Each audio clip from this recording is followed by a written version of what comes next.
They call her the goddess of spring, but she is more than blooming flowers and gentle light.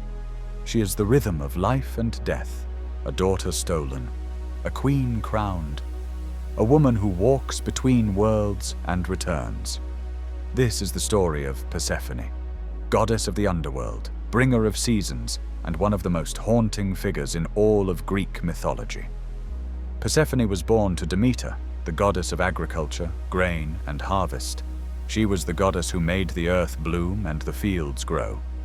To Demeter, Persephone was everything. Not just a daughter, she was the joy of life itself. Her laughter was springtime, her footsteps left blossoms in her wake. In many myths, Persephone was known simply as Kor, meaning maiden, pure, innocent, whole.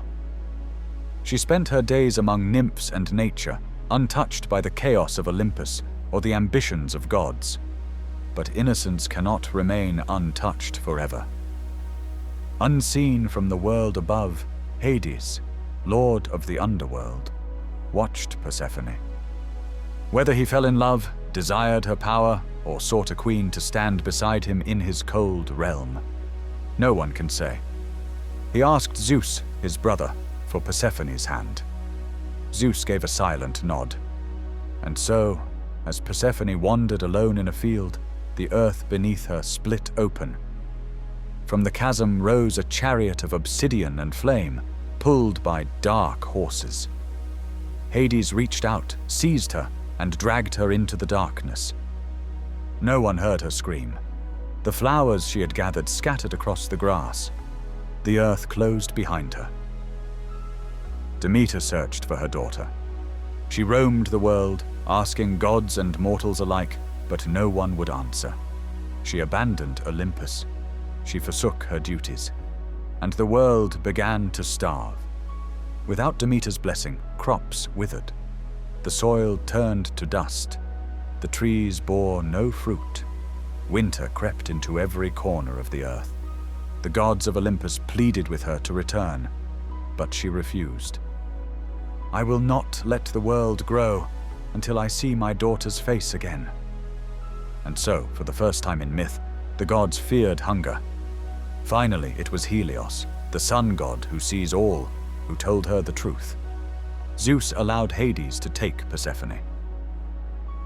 Far below, Persephone wept in the underworld. She had been torn from life and light, her mother, her home, the fields of spring, all replaced by stone, shadow, and silence. But time passed, and in that silence something changed. Hades treated her not as a prisoner, but as a queen. He gave her a throne beside his own, a crown of obsidian, a kingdom to rule. Persephone transformed. She no longer bloomed. She commanded. She judged the souls of the dead. She walked through the dark halls of the underworld, not in fear, but in power. She was not Kor the maiden anymore. She was Persephone, queen of the dead. Zeus, desperate to end the famine, sent Hermes to retrieve Persephone. Demeter's grief could not be allowed to destroy the world. Hades agreed to let her go. But before she left, he offered her a parting gift, a fruit from his realm, a pomegranate. Persephone ate 6 seeds. What she did not know, or perhaps knew all too well, was this: eating food from the underworld binds you to it. Because she had tasted the fruit of the dead, Persephone could not return to the world of the living forever. Zeus offered a solution. Persephone would spend half the year above the earth, with Demeter, walking in the sunlight. The other half, she would return to Hades and reign as queen of the underworld. And so a divine balance was born. When Persephone returns to Demeter, spring awakens and the world blooms. When she descends once more, Demeter grieves, and the land falls into autumn and winter.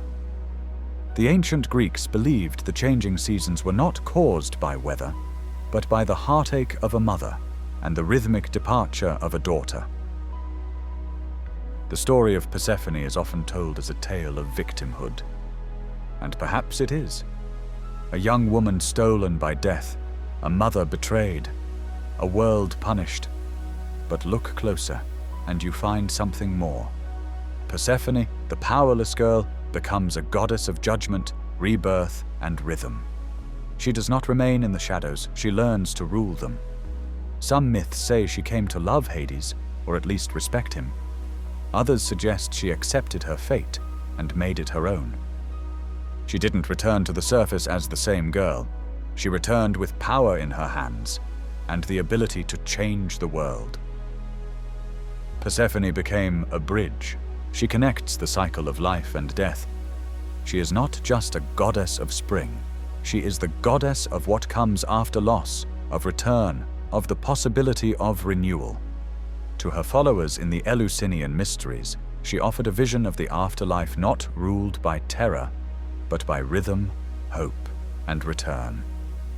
To women in ancient Greece, she was a symbol of survival, of transformation through pain, of balance between beauty and strength. Her symbols were the pomegranate, knowledge, power, binding; torches, her mother's search and her own return; the flower and the crown, life and death held in harmony. Persephone's story still resonates today. She represents every person who has been taken from safety, who has walked through darkness and returned changed, but not broken. She speaks to those who carry pain and power in the same breath. And she reminds us that we are not just who we were when we began our journey. We are who we become when we survive it. She was born into light, dragged into darkness, and she came back as something more. Spring returns because of her. Winter mourns because of her. And every soul who has walked through hardship and come out stronger, that is her story too. She is Persephone, the queen who walks between worlds. Thanks again for watching one of our videos. Are there any particular stories you'd like us to cover next? If you enjoyed this video, please help us out by giving the video a like, and why not subscribe to the channel for future content? Thanks again for watching. Hope to see you next time.